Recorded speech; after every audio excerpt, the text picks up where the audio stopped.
하나님 말씀은 사도행전 1장 8절 한 절만 같이 우리 합독하겠습니다. 사도행전 1장 8절 한 절만 같이 합독합니다. 오직 성령이 너에게 임하시면 너희가 권능을 받고 예루살렘과 온 유대와 사마리아와 땅끝까지 이르러 내 증인이 되리라 하시니라. 아멘. 오늘 우리 기도 수업 제목은 237 망대의 주역, 세계화의 절대 망대라는 제목으로 같이 말씀을 나누도록 하겠습니다. 세계화의 절대 망대, 여러분들은 이 단어에 대해서 어떻게 이 생각을 하십니까? 하나님께서 아브라함 부르실 때 처음부터 말씀하시기에 바로 열방이었거든요.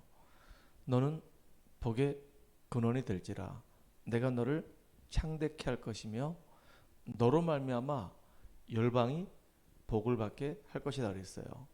아브라함 부르자마자 갈대아 우르에 있던 그 아브라함, 우상 숭배하면서 처참하게 망해갔던 그 아브라함 부르자마자 하나님은 너로 말미암아 열국이 복을 받게 할 것이다, 세계복음화를 말씀하셨거든요. 그리고 예수님도 부활하셔서 승천하시기 전에 제자들에게 하셨던 말씀이 너희는 가서 모든 족속으로 제자를 삼아.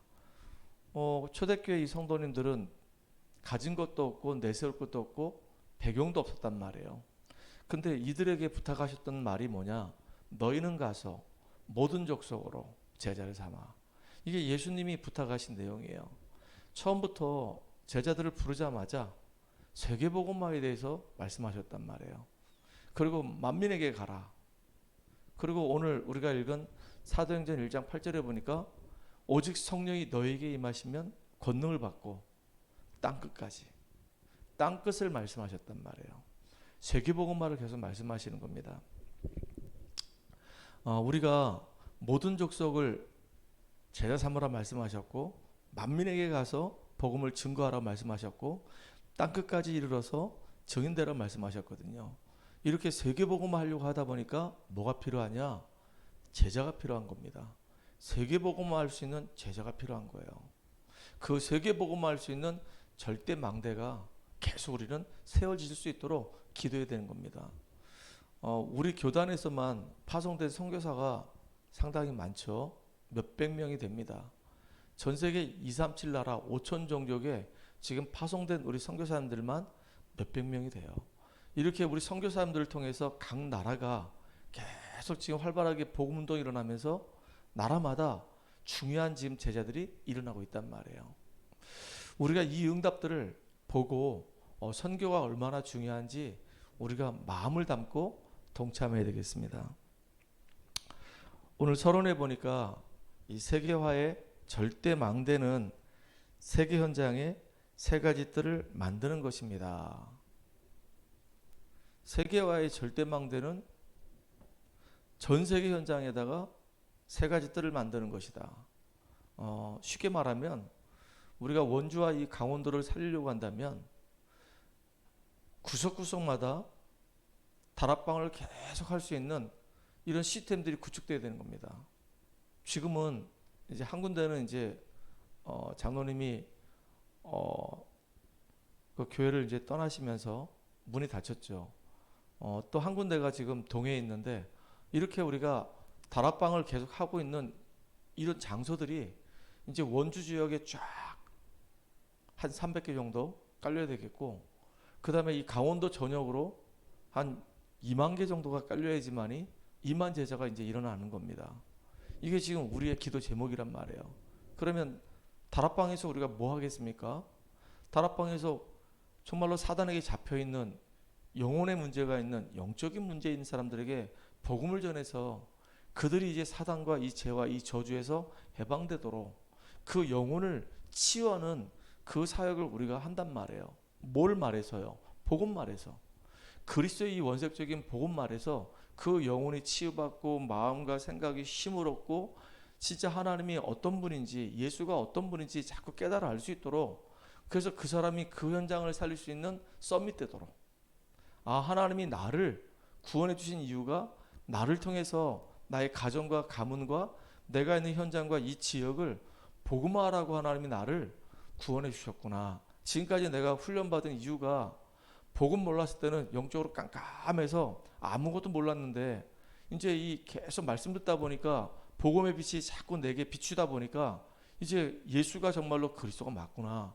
그리고 이 땅에 많은 사람들이 고통받는 이유가 근본 문제 때문에 6가지 문제로 지금도 죽어져 가고 있구나.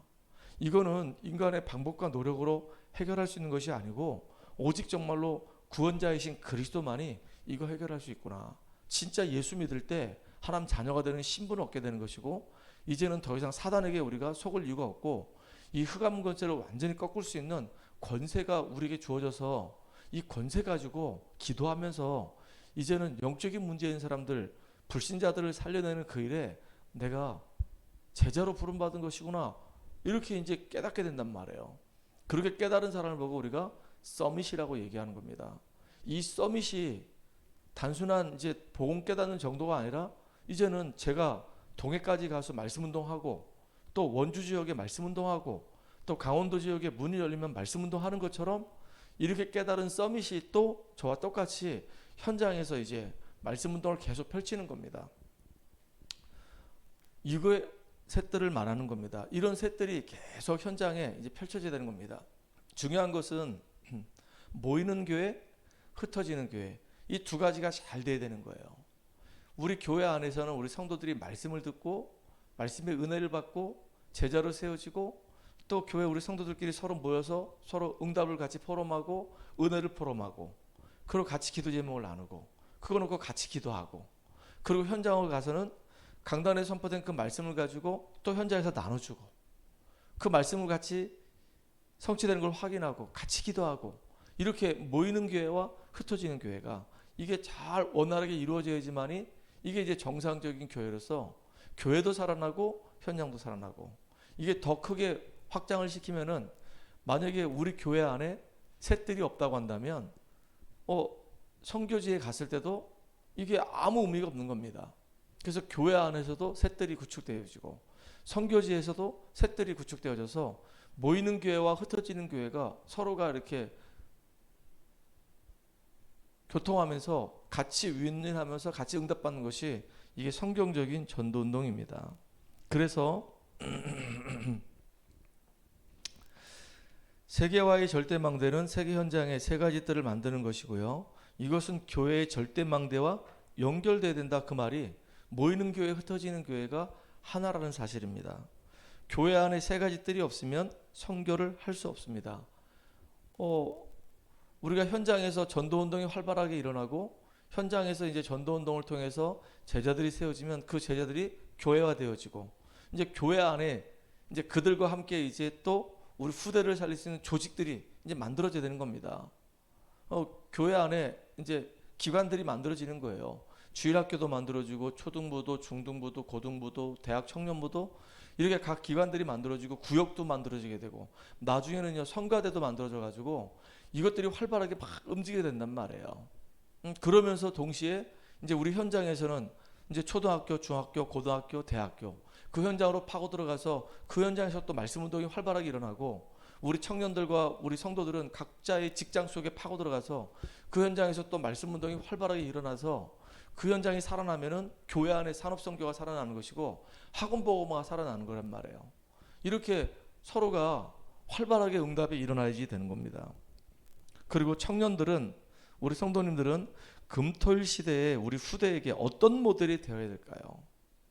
우리 후대들 앞에 섰을 때 우리 후대들이 우리 이제 어른 우리 성도님들을 봤을 때 저분은 내 인생의 모델이다.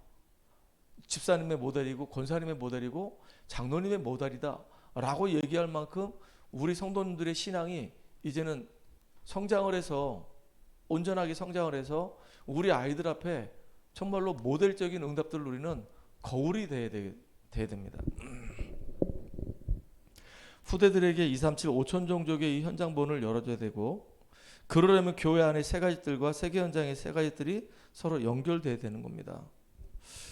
저 같은 경우도 1년에 한 번씩 이제 해외를 가는데 해외를 갈 때마다 감사한 게 우리 교회 안에서 세 가지 뜰이 있고, 또 해외를 가면은 해외에서도 그 선교사님이 활발하게 사역을 하면서 세 가지 뜰을 만들어 가고 있단 말이에요. 그러니까 서로가 이제 연결이 돼서 같이 기도로 한 끈이 된다고 한다면 이게 얼마나 감사한 일이냐고요.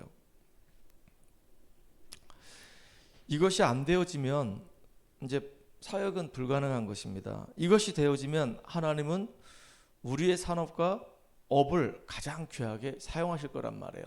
그래서 우리의 산업과 업을 통해서 빛의 경제가 회복돼 가지고 마음껏 정말로 주의 일을 하는 데 있어서 부족함이 없도록 기도하면서 정말로 인도받는 우리가 되길 바랍니다. 첫 번째입니다. 우리 청년 렘넌트의 시간표입니다. 왜냐하면 이게 지금 청년 수련회 때 주셨던 메시지거든요. 청년 렘넌트의 시간표가 어떤 시간표냐?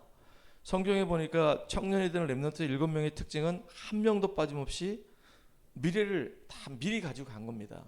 앞으로 이제 받을 응답들을 미리 딱 가지고 우리 현장으로 인도받아서 간 거란 말이에요. 전도 선교하러 간 것처럼 보이지만 사실은요, 미래를 가지고 간 겁니다.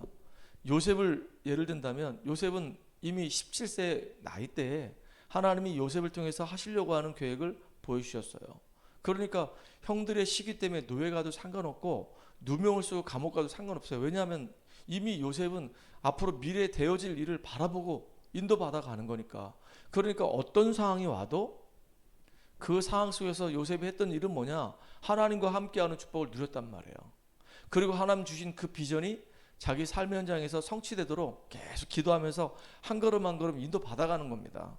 노예를 가도 하나님의 인도고, 누명 쓰고 감옥 가는 것도 하나님의 인도고, 그 당시에 바로왕을 만나는 것도 하나님의 계획을 이루기 위한 하나님의 인도라는 사실을 알았기 때문에 미리 보고 가는 거기 때문에 흔들리지 않았었어요. 요셉만 그랬겠습니까? 모세도 그랬고 사무엘도 그랬어요. 또 다윗도 그랬습니다. 다윗 같은 경우는 어린 시절에 목동으로 있을 때 그 시대 최고의 지도자 사무엘이 와가지고 그 머리 위에 딱 기름을 부으면서 넌 앞으로 이스라엘 왕이 될 것이다 그랬어요. 아니 지금 이스라엘에 왕이 있는데, 사울 왕이 있는데 이 대선지자 이 사무엘이 와가지고 앞으로 네가 이스라엘 왕이 될 것이다 그런 거예요.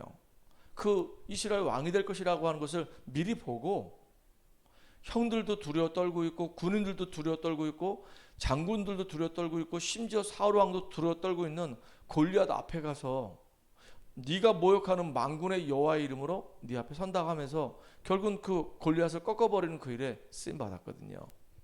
이렇게 미래를 미리 보는 사람들은 최고의 응답을 누렸습니다. 미래를 가진 이 청년들이 이제 미래를 가지고 간 것이죠. 특히 바울은 미래를 다 가지고 있었기 때문에 어디로 파고들었냐? 회당으로 파고들어가서 회당 안에서 미래의 주역이 될 렘넌트를 키우는 그 일에 쓰임 받았단 말이에요. 이 세 가지 뜰이 있는 현장으로 갔습니다. 바울 이후의 청년들은 더 큰 역사를 일으켰습니다.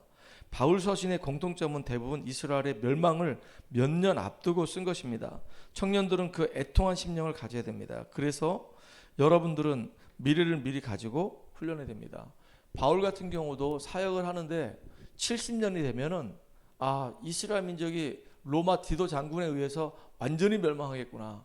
79년도가 되면은 저 폼페이, 저 타락의 도시 저 폼페이가 화산이 폭발해가지고 정말로 전부 다 딱 없어지겠구나. 이러한 경각심을 가지고 미래 앞으로 되어질 일들을 바라보면서 애통한 마음을 가지고 이 후대들에게 언약을 전달했단 말이죠.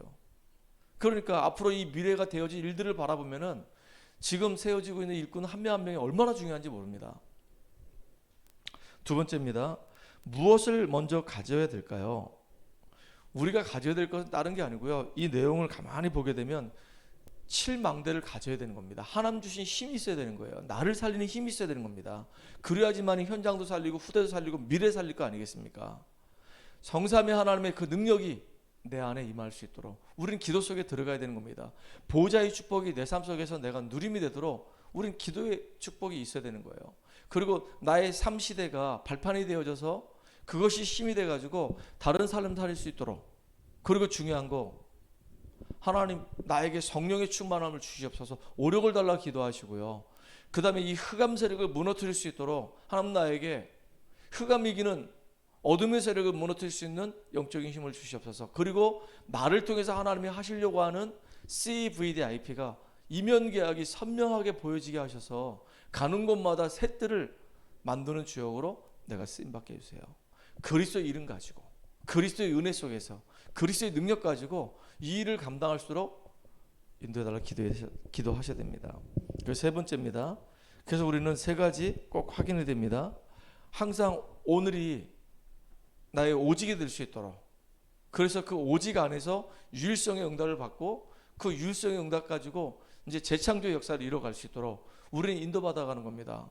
오늘도 오직 그리스도, 그리고 그 그리스도의 그 은혜를 가지고 내가 있는 현장에 오직 하나님 나라가 임할 수 있도록 유일성의 응답을 내게 달라고, 나에게 있는 기능을 가지고 나하고 만나는 모든 사람들이 복음을 깨닫고 그 심령 속에 하나님 나라가 임하고 그들이 생명을 얻어서 이제 이 전 지역을, 이 전 현장을 살려서 완전히 흑암 문화를 빛의 문화로 바꾸는 재창조의 역사가 일어나게 해달라고 기도하면서 응답받는 우리가 되기를 주의 이름으로 축복합니다. 이 시스템을 우리가 만들어야 되는 거예요. 우리 동해 지역에 지금 시스템 하나가 있고 그 시스템을 통해서 계속 우리가 기도하면서 이제 이 시스템이 확장되어지고 동해 지역을 살리는 발판이 되도록 우리가 기도하는 것처럼 진짜 곳곳마다 말씀 운동하는 시스템들이, 또 말씀 운동할 수 있는 제자들이 일어나기를 주의 이름으로 축복합니다. 우리 기도하겠습니다. 하나님 감사합니다. 주님께서 우리에게 영적인 힘을 주시고 칠망대가 풍성하게 누려짐으로 말미암아 나의 현장에 셋들이 갖추어지는 시간 되게 하여 주시옵소서. 영적인 문제 많은 사람들을 복음으로 치유하는 치유의 뜰이, 그들이 정말로 앞으로 이 시대를 살릴 서밋들로 세울 수 있는 이 서밋의 뜰이 세워지게 하시고, 이렇게 세워진 일꾼들을 중심으로 해서 구석구석마다 말씀 운동할 수 있는, 그래서 전 세계로 이 복음이 확산되도록 237의 뜰이 세워지는 응답을 누리게 하여 주시옵소서. 하나님, 이 일 때문에 내 자신이 먼저 오직 예수의 복음 속으로 들어가는 시간 되게 하시고, 오직 복음으로 말미암아 나의 현장에 오직 하나님 나라가 임하는 유일성의 응답을 누리게 하시고, 흑암의 이 현장이 완전히 이제 빛의 현장으로 바뀔 수 있도록 재창조의 축복 누리는 정인으로 설 수 있도록 오늘도 주님이 우리에게 은혜를 덧입혀 주시옵소서. 예수님의 이름으로 감사하며 기도합나이다. 아멘.